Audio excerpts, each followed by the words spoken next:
sincérité des frères et des sœurs. T'as des gens, ils font semblant. La communauté afro, pour eux, c'est un marchepied pour se donner de l'importance, mais ils en ont rien à faire. Ouais, ça c'est vrai. Il y en a, ils font semblant, mais quand t'es dans les coulisses, t'es dégoûté du nombre de frères et de sœurs qui font semblant. Eux, en fait, ce qu'ils veulent, c'est juste exister. C'est pas le bien-être des frères et des sœurs qui sont derrière, qui sont dans l'anonymat, pour les aider. C'est pas ça leur objectif. Leur objectif, c'est eux, leur poche. Blaf, bonjour, Africains, Africaines, Afrodescendants, Afrodescendantes, je vous salue. Notre monde économique doit évoluer sur le plan individuel. On doit aller de l'avant. On doit utiliser toutes les connaissances de nos anciens et toutes les technologies actuelles pour avancer. C'est ce que tous les peuples font. Nous sommes une communauté en tant qu'afrodescendants, Afrique, Caraïbes, etc. Peu importe le pays du monde noir d'où vous venez, nous sommes une communauté où économiquement on ne s'en sort pas. Très bizarrement, que ce soit un pays pauvre où nous nous trouvons ou un pays riche, on ne s'en sort pas. Force est de constater que une partie du problème vient de nous. Je dis pas ça pour nous accabler, je dis ça pour qu'on prenne conscience que une partie des problèmes que nous rencontrons, que ce soit en Angleterre, que ce soit au Canada, que ce soit en France ou en Belgique, etc., et y compris dans nos pays, nous avons une part de responsabilité. Nous avons une part de responsabilité dans ce qui nous arrive, et ça c'est depuis plusieurs générations. C'est pas que depuis 1 an ou 2, et il va falloir qu'on endosse notre responsabilité aussi. Je ne dis pas que nous avons toutes les responsabilités, mais nous avons des responsabilités et nous passons notre temps à accuser les autres. On accuse la France, on accuse l'Angleterre, on accuse les États-Unis, on accuse la Belgique. Bref, on accuse tout le monde. Tout le monde, c'est de la faute de tout le monde sauf de nous. Non.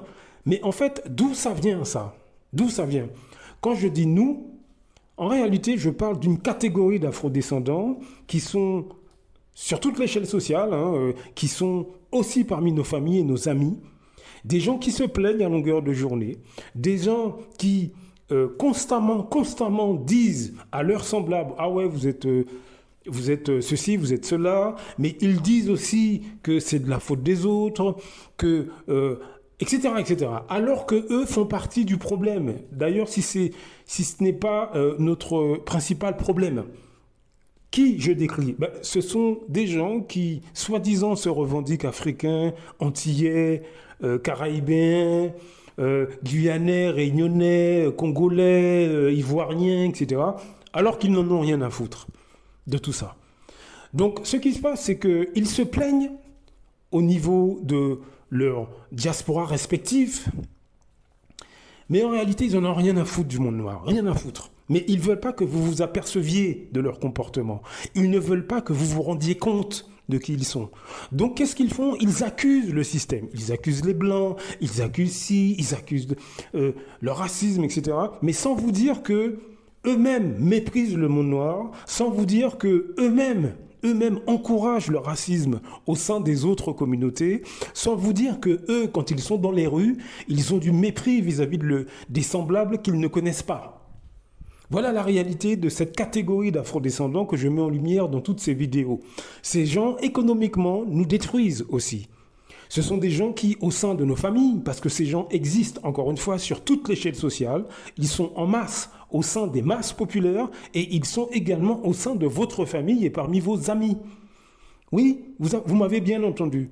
Ce sont des gens qui vont jalouser un autre membre de la famille parce qu'il monte une entreprise, parce qu'il achète une maison, parce que le membre de la famille essaie de s'en sortir, donc il le calomnie. Ils utilisent la jalousie, la calomnie contre les afrodescendants qui essaient de s'en sortir, qui essaient d'avancer. Ils sont aussi parmi vos amis, et c'est pareil. Sauf qu'au sein de la famille, on ne se rend pas compte du vrai visage de ces personnes. Je vous donne un exemple. Ces personnes, en fait, compartimentent leur attitude. Je vous explique. Ils ont du mépris vis-à-vis du monde noir, mais ils ne vont pas vous le dire. Devant vous, ils font des sourires, ils écoutent vos musiques, ils cuisinent vos plats, ils viennent chez vous. Vous êtes évidemment en contact avec eux depuis des décennies, donc vous ne vous rendez pas compte de ce que ces personnes font. Hommes comme femmes, ok? Au sein de la famille, vous montez une entreprise, ils vous méprisent, calomnient, vous découragent. Ils finissent par vous faire les pires coups bas.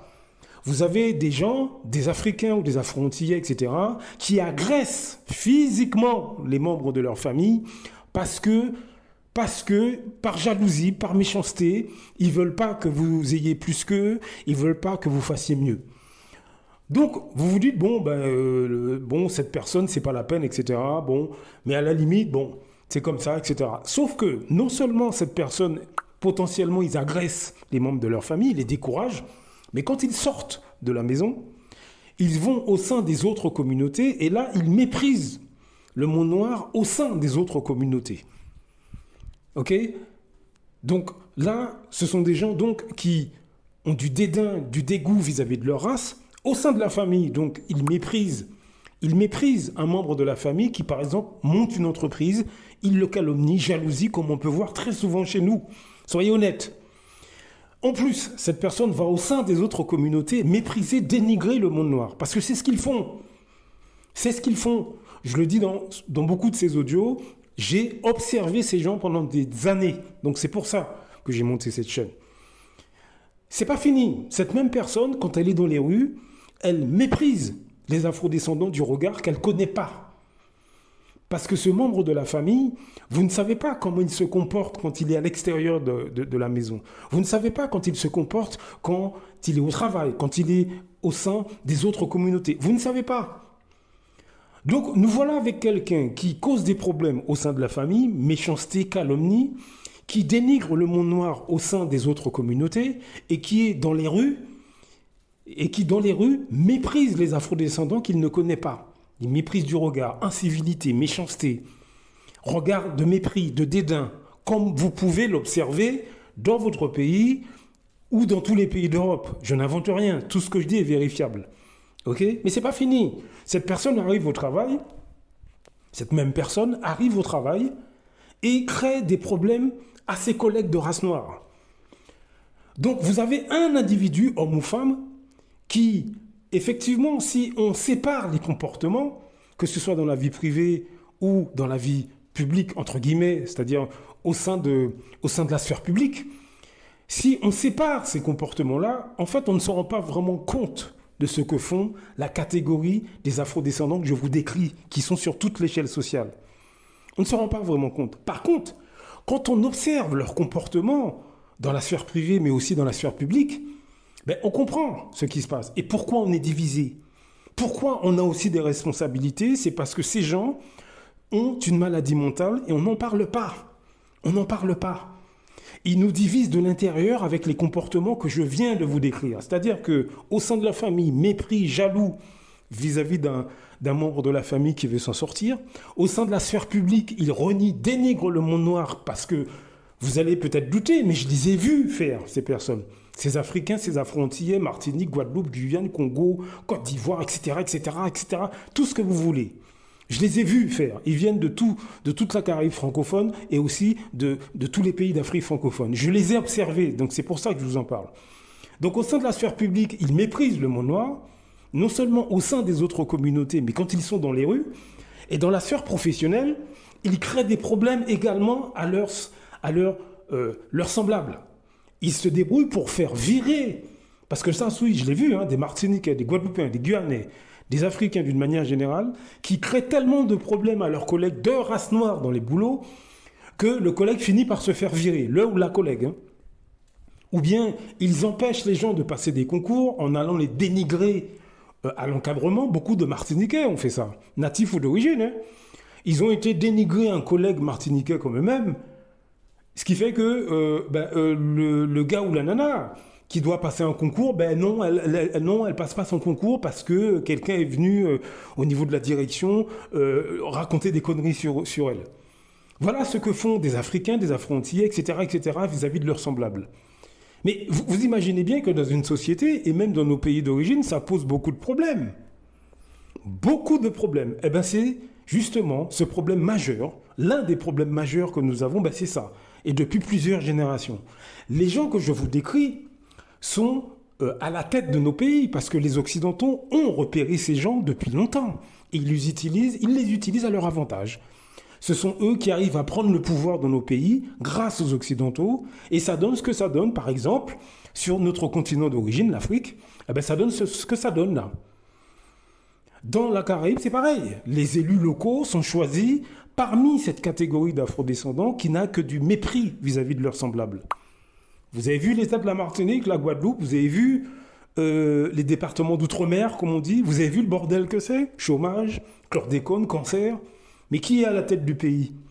Politiquement, ce sont des gens qui sont censés faire partie du pays.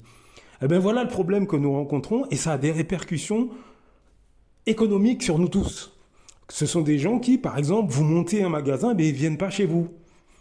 Est-ce que vous comprenez? Ils vont même critiquer, renier votre produit ou votre service au sein déjà de la communauté, parmi votre famille, parmi vos amis. Et puis tout le quartier, ils vont cracher sur vous. Ils vont se débrouiller pour que plein de gens ne viennent pas chez vous. Mais aussi, ils vont aller chez vos concurrents. Donc ils vont enrichir les concurrents. Voilà où on en est. Voilà où on est. Comment voulez-vous être compétitif en termes de business avec des gens comme ça dans votre entourage? C'est pour ça que je vous dis, séparez-vous de ce type d'amis dès que vous voyez qu'un ami ou un membre de la famille est dans cette mentalité de destruction. Mettez une distance. Pour la famille, je sais que ce n'est pas évident, mais tant pis. Tant pis. Si vous devez arrêter de voir père, mère, oncle, tante, cousin, cousine, vous devez mettre un frein. Vous les voyez une fois tous les 8 mois, faites-le. Faites-le. Parce que je vous assure, quand vous serez vieux, si vous arrivez à un âge avancé, je vous assure que vous allez le regretter. Je vous assure. Ces gens comptent sur le fait qu'on ne va pas les envoyer balader. Donc ils font des conneries, ils sont négrophobes, dédaigneux, et ils comptent sur le fait qu'on va les excuser. Ça suffit, ça. C'est terminé, ça. Envoyez-les se faire foutre. Papa, maman, cousin, cousine, frère, sœur, on s'en fout. Vous avez des objectifs économiques, vous voulez plus d'argent, faites-le. Ils ne vous aiment pas, merci, on ne se voit plus. Soyez ferme. Je sais que ce n'est pas facile, mais depuis des années, on a été indulgents avec ces milieux. Depuis des années, des gens nous ont dit « Ouais, mais c'est pas grave. » Mais non, si c'est grave. Ils ont une maladie mentale, ils sont déséquilibrés dans leur tête. Ok, pas de problème. Ouais, mais vous n'êtes pas médecin, vous n'êtes pas psychiatre. Il y a des médecins, il y a des psychiatres, qu'ils aillent les voir. Est-ce que vous comprenez? Économiquement, on doit avancer. Et nos problèmes ne viennent pas simplement du racisme des autres. Le problème vient aussi du racisme des nôtres contre nous. Parce que ces gens sont négrophobes, dédaigneux vis-à-vis de la race noire, et ils font porter aux autres l'entièreté du chapeau. Est-ce que vous voyez ce que je veux dire? Est-ce que vous voyez dans quoi on est, mes amis? Ce sont des gens qui sont choisis par les Occidentaux et qui sont placés, donc, comme je l'ai dit, à la tête de nos pays, mais aussi dans les médias, et aussi dans le monde artistique, et aussi dans le monde littéraire. Ils n'en ont rien à foutre du monde noir, mais ils font semblant de défendre quelque chose qu'ils méprisent dans les médias. Et au sein des masses populaires, c'est exactement la même chose. Des gens qui font semblant d'aimer le jazz, le rap, le zouk, le reggae, etc., mais qui n'en ont rien à foutre de tout ça. Ce n'est qu'une image. Eh bien, ce sont eux qui, au sein de vos familles, vous créent tous les problèmes possibles et imaginables. Ce sont eux qui dénigrent le monde noir au sein des autres communautés. Ce sont eux qui, quand ils sont dans les rues, méprisent du regard leurs semblables. Les incivilités, etc., eh bien, c'est ce que ces gens font contre leurs semblables. On doit arrêter.